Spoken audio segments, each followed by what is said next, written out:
Le damos la bienvenida, Adri, a nuestros invitados. Julián Denaro, economista, Jonathan Loidi, analista económico. Gracias a ambos por venir, gracias por estar acá. Bueno, en una semana importante, comenzábamos hablando en las últimas horas de la llegada de un nuevo monitoreo, en realidad una comisión que viene a monitorear, Comisión del Fondo Monetario Internacional, cómo estamos haciendo los deberes los argentinos. ¿Cómo ven esta llegada?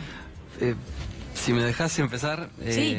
Yo estaba pensando en un articulito que puse en un libro mío, porque en el año 2005, esto de los 2.500 comercios que cerraron en enero, sí, recuerda la convertibilidad. ¿Te acordás que durante el fin de los 90, 2000, 2001, cerraban comercios a rolete? Llegamos a tener una tasa de desempleo del 27%.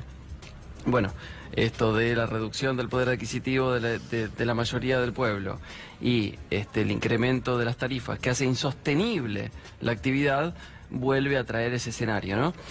Y bueno, en el 2005 se pagó con el gobierno de Néstor Kirchner 10.000 millones de dólares al Fondo Monetario Internacional para poder recuperar la soberanía económica, política, financiera, comercial y cultural incluso, ¿no?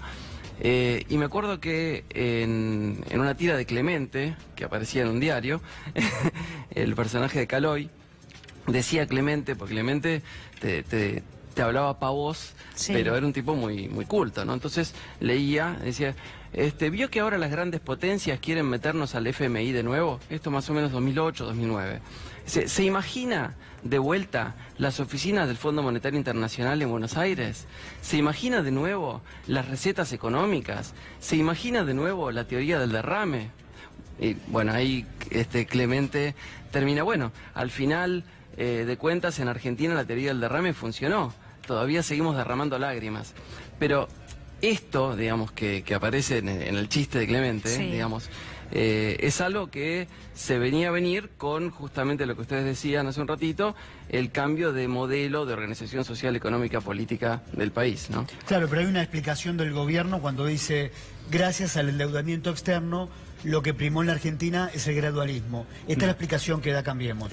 Sí, me parece que el gobierno no puede dar explicación de la situación en la que está. Está tratando de encontrar una solución a la macro, una macro que no termina de encontrar, digamos, un rumbo, porque la verdad que con FMI, digamos, sin el FMI lo que te dice el gobierno es íbamos derecho a un default, lo cual posiblemente podía ser un camino, pero con el FMI estamos yendo a una recesión como hacía años que no se veía en Argentina. Y a mí me gustaría también hablar de la micro, que es lo que usted estaba hablando recién con la señora, que es lo que yo veo todos los días cuando me reúno con las pymes y demás, que es el día a día del comerciante, que es el rubro de la economía más grande. El rubro de la economía más grande es la microempresa. Estos son datos que a mí siempre me gusta traer arriba de las mesas cuando se hablan de la pyme. De cada 100 empresas registradas en Argentina, 95,4 son micro, pequeñas y medianas empresas. O sea, cuando uno da este número automáticamente dice de qué estamos hablando cuando nos ponemos a detener a hablar de si tienen que venir grandes empresas o no, que tal vez tengan que venir y las queremos porque de última son parte de la economía. Ahora, claramente nos tenemos que enfocar en estos 2.500 comercios que cerraron y que posiblemente sean más. Ahora volvimos de una feria judicial, sí, y lo que hay que estar muy atento en estos días que van a aparecer noticias es la cantidad de concursos, que seguramente concursos de empresas, que cuando una empresa se presenta a un concurso básicamente está diciendo hasta acá llegué, los cheques rechazados, están informando los bancos, están a niveles superiores a lo de 2001, o sea, para tomar una referencia. Sí. La bueno, cantidad hablamos de del caso de FATE recién, ¿no? El caso de FATE, sí, yo vengo también de otro canal y decían, estaban también hablando de eso, de la cantidad de 400 empleados, sí, cerró la revista, hablaban también, ¿no? Para ti, Villiquen. Sí. O sea, creo que el gobierno, a ver, hay ciertas cosas que está tratando de leyes y demás que podemos discutirla y seguramente es ideológico, podemos estar más de acuerdo o no, que van al fondo de la cuestión para pensar en un país a 10 o 20 años. Pero la cuestión es que no sé si vamos a llegar a 10, 20 años si no tomamos decisiones ya. Y el empresario, el pequeño empresario que está sobreviviendo y que es un héroe nacional porque el tipo ese está aguantando agazapado para no echar gente, agazapado para no cerrar, ese tipo necesita respuestas inmediatas, ya. La FIP, aparte, Ayer tuve una reunión con Mariano Mayer, ¿no? El secretario de Emprendedores y Pymes. Y la verdad que fue una reunión muy buena. Y una de las cosas que yo decía, coordínense entre ustedes, muchachos, porque yo entiendo el esfuerzo que intentan hacer por tratar de ayudar a los emprendedores de las pymes.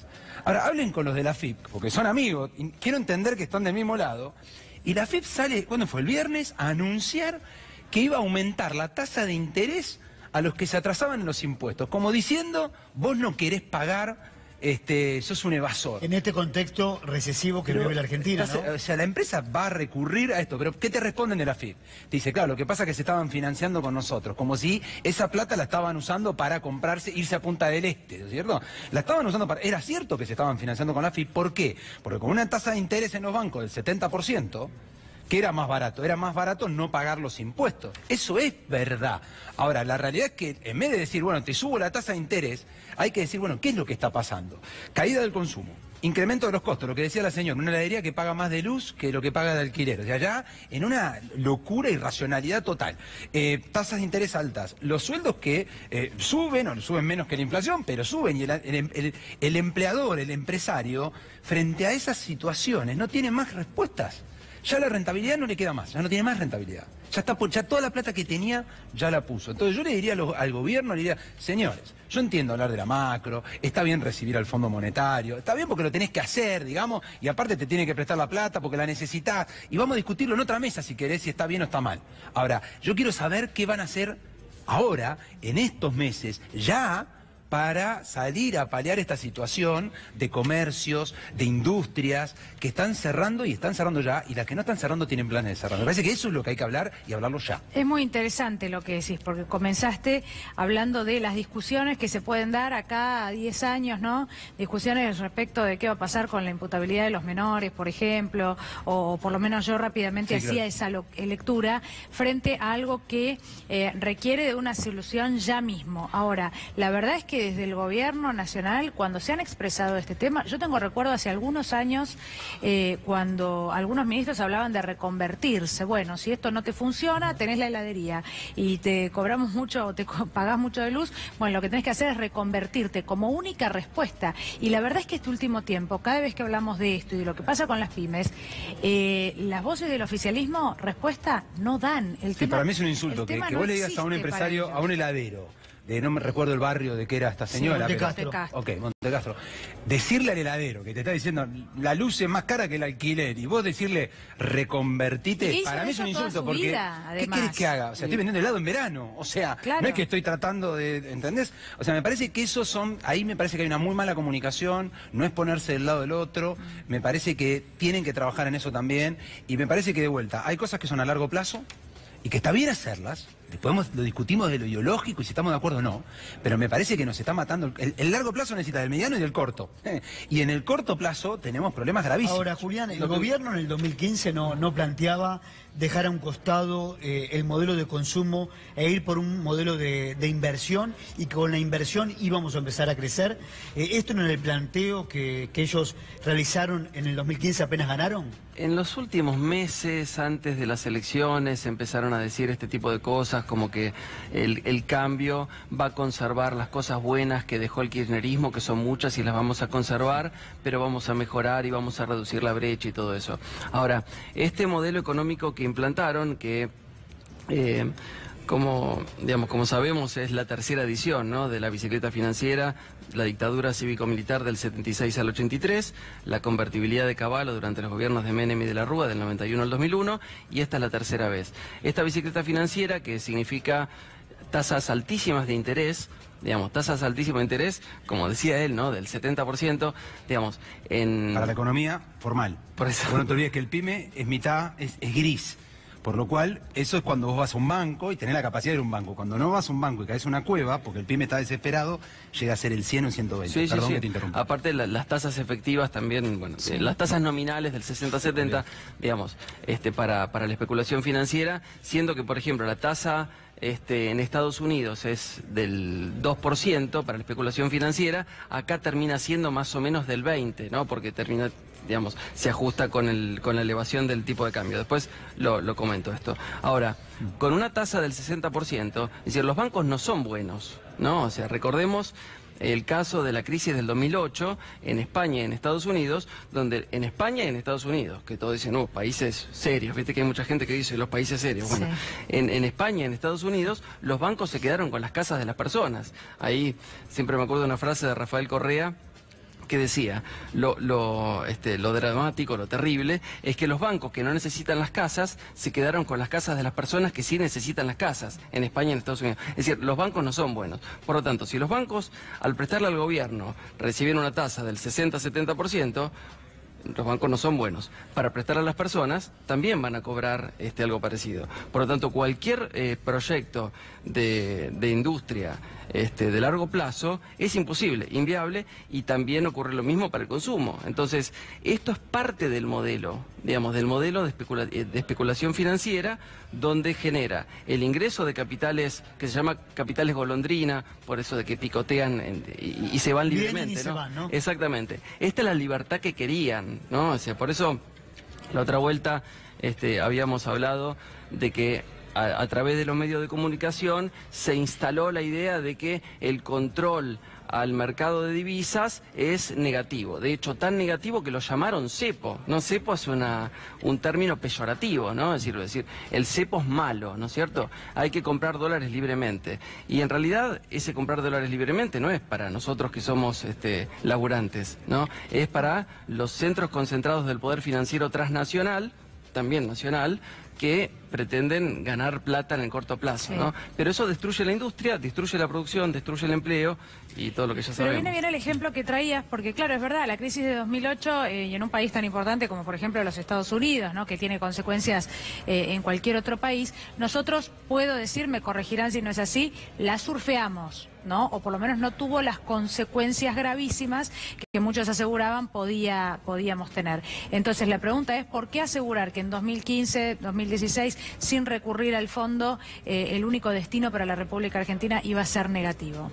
Bueno, era otra situación macroeconómica, ¿no? En la crisis de 2008 la Argentina estaba en una situación, una economía mucho más, llamémosle, cerrada. O sea, en realidad no estaba endeudada en ese momento, entonces esa crisis, digamos, no la afectó directamente a la Argentina, si bien la afectó después porque esa recesión a nivel mundial impactó, pero la realidad que en el 2015, cuando la Argentina se enfrenta a esta decisión, digamos, o a esta realidad de financiamiento y no tener este financiamiento, o la decisión de ver cómo se iba a financiar, si seguir con un modelo como el que estaba planteado, de emisión y demás, y frente a eso ir a buscar deuda afuera, o ante la hipótesis de que si no hacían eso iban al default, lo cual era muy probable, ellos deciden ir ahí.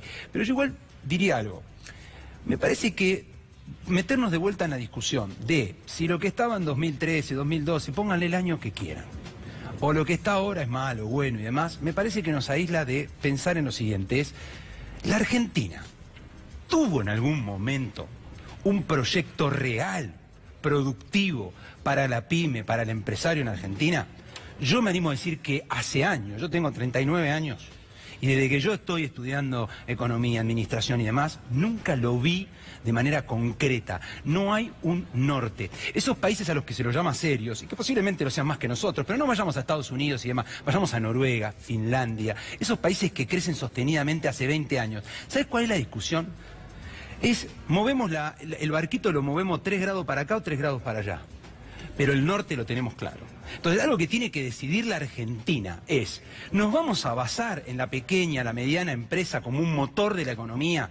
¿Vamos a apostar a la industria y a los servicios? Porque no es solamente la fábrica y demás. ¿Por qué es importante discutir esto más allá del momento que vivimos ahora? Porque este es un año electoral.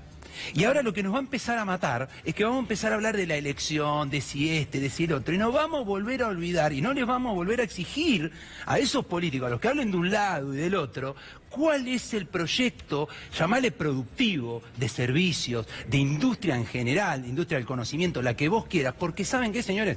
En el sistema en el que estamos, necesitamos de las empresas. Si no querés las grandes empresas, yo tampoco las quiero, esas corporaciones que vienen y se hacen dueñas del país. Yo no las quiero, estoy de acuerdo.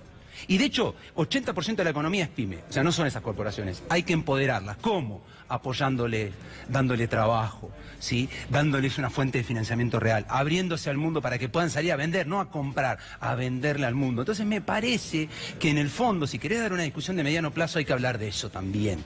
Porque si no, nos debatimos entre si antes era mejor, antes era peor. No, perdón, igual déjame aclarar que mi pregunta no tenía que ver con eso, sino con qué opciones teníamos ahora para no tener que recurrir al Fondo Monetario Internacional y que no haya empresas que cierren todos los días. Porque claramente no todo es lo mismo. No es lo mismo trabajar en un noticiero viendo todos los días que del otro lado hay empresas que cierran, con la angustia que esto nos genera a todos, incluso con que, digo, honestamente se trata de eso. Bueno, y como ustedes son especialistas, se me ocurre preguntarles si logramos surfear una crisis mundial que surge en los Estados Unidos tan grave como la de 2008, bueno, ¿qué se podría haber hecho para no llegar a esta situación en la que estamos hoy? Simplemente quiero hacer la aclaración porque no se trata de discutir gobiernos, mi lectura... y mucho menos con ustedes que saben tanto de economía, y por eso nos sirve que estén aquí. Bueno, mi lectura es que en el 2008 teníamos una organización basada en la producción, en la industria, en la ciencia y en la tecnología, que generaba puestos de trabajo, que, digamos, recurriendo también a lo que mencionó él, no es que no tenía deuda en el 2008, estábamos en un periodo de desendeudamiento. Cuando arranca el gobierno de Néstor Kirchner, la deuda externa era del 167% del PBI. Y al terminar el gobierno de Cristina Fernández, la deuda pública total era del 40% y la deuda externa en moneda extranjera de apenas 12%. Por eso se decía, Argentina está totalmente desendeudada, digamos, ¿no? Virtualmente. Y de hecho, la gente del gobierno actual apenas asumió, decía... esto está, digamos, documentado y salió en todos lados, ¿no? Decía, gracias a haber recibido un bajo coeficiente de deuda sobre PBI, vamos a poder tomar deuda fácil, rápido y barato. Es decir, cuando dicen eso, vos te das cuenta que es el modelo económico. Entonces, además, digamos, la apertura de las importaciones que desprotege la industria nacional, eso también produce un quiebre de las fábricas, de los comercios y de toda lo que es la estructura productiva del país. Más los tarifazos que son producto de haber quitado otras fuentes de recaudación del Estado, porque el Estado recauda mucho menos que antes por haber eliminado las retenciones, haber eliminado aranceles, y demás cuestiones. Aparte que todas esas decisiones que tomaron también, ¿no? El endeudamiento y demás, ni siquiera sirvieron para bajar a su peor y a su bandera electoral, que era la inflación, porque al final de cuentas todo era la inflación, tomaron tremenda decisión como endeudar al país en 57.000 millones de dólares, que no es menor, para la inflación, y la inflación es la más alta. La inflación es la más alta desde que se salió de la convertibilidad. Ahora, esto no es una consecuencia azarosa o de que algo les salió mal. Esto es consecuencia de, por un lado, aplicar este mecanismo, ¿no? de dejar de cobrarle a los más ricos, a los intermediarios, por ejemplo, retenciones a las exportaciones y demás impuestos a la riqueza, y trasladarle esa carga fiscal a la población común, digamos, ¿no? Con tarifazos y demás. Eso por un lado. Entonces, los aumentos de los costos, como bien vos sabés, hace que todas las empresas tengan que subir los precios, ¿no? Para poder subsistir. Está muy interesante la charla y queremos invitarlos para otro día, porque nos quedaríamos hablando hasta las 6, pero como tenemos otros invitados, tenemos que agradecerles a ambos. Gracias por haber venido. Gracias a ustedes. Gracias por estar en Minuto a Minuto.